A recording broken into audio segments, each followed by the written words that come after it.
I know you're not supposed to dump on tolerance, and part of what it means to be a Christian today is to try to understand people of other faiths. But I have severe reservations about Christians suddenly becoming tolerant. How would you like to be the one tolerated? Tolerance is always a position for those that are in power.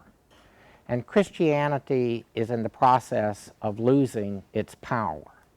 So one of the things that Christians have to do is not ask, how are we going to understand other faiths, but how are other faiths going to understand us? I was at a small school in called Hendricks in Conway, Arkansas once, and I gave a lecture that one of the faculty members disliked intensely. And when I finished, he said, Hauerwas, your problem is you give us no theory that will enable us to talk with Buddhists. And I said, oh, I'm so sorry. How many do you have here in Conway? And what good would a theory do you if you wanted to talk to them? I would just think you'd go out and say, what in the world are you people doing here in Conway? And then you might strike up an interesting conversation. The idea that we need some policy toward other faiths indicates that you probably are thinking more like an American, and how do you deal with the religious diversity in America, rather than thinking like a Christian.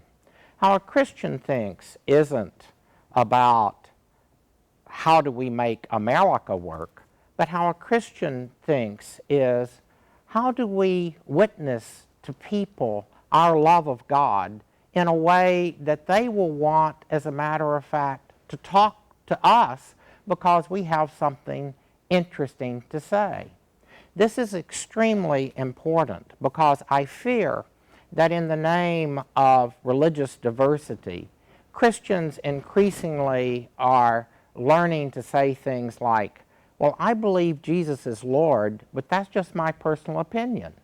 What an odd grammar of speech that is, that would derive from the presumption that I need to be tolerant.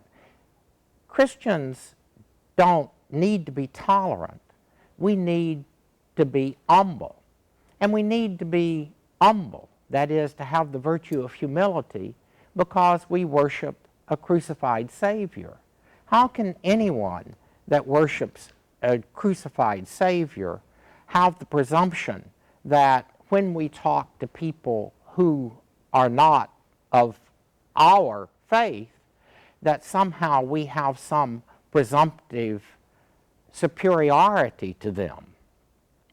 Of course, all of this is being occasioned, I think, the current enthusiasm for religious diversity, for religious pluralism, is being shaped by what people feel is the threat of Islam. That is, I think, a very bad reason for Christians to suddenly get interested in religious diversity. We've got, as a matter of fact, as Christians, to always want to be able to be challenged by people who do not believe as we believe in order to better understand what we believe. One of my close friends is a man named David Burrell, who is a member of the Congregation of Holy Cross from the University of Notre Dame. When David was in his 50s, he got a sense that he needed to renew his vocation, so he asked to be sent to teach in the seminary in Bangladesh. There he discovered that he was training young men to serve basically an Islamic country, but he didn't know anything about Islam. So David, being David, learned Arabic, and in so learning Arabic, he read the Quran. He became one of the really skillful interpreters of Islam, submitting to study in Cairo, and now has gone to great lengths translating, for example, the 99 names for God. He speaks all over the world in Islamic countries. He has a background also in the study of Judaism, being a medievalist, looking at the relationship between Maimonides, Ibn Sina, and Aquinas. Now, if we're really going to be serious about religious dialogue, we're going to have to really do that kind of close, hard work. The idea that we get together because we're all representatives of a religion is a deep mistake, because the very idea of religion tends to make religions part of the privacy of life that the modern state wants to use to domesticate serious religious convictions.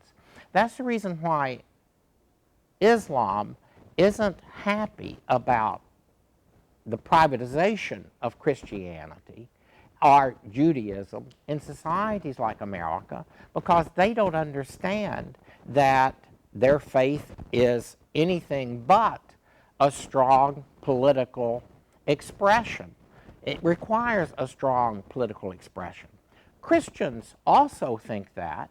We just got domesticated in the interest of peace in modernity that allegedly was being supplied by the modern nation state. So what I think we're confronting is a really quite extraordinary historic challenge in which Christians learn to reclaim their faith exactly because we're losing our political power in the kind of societies in which we find ourselves. And as a result, we will be able to enter into more intense dialogue with other faiths exactly because we're not in control.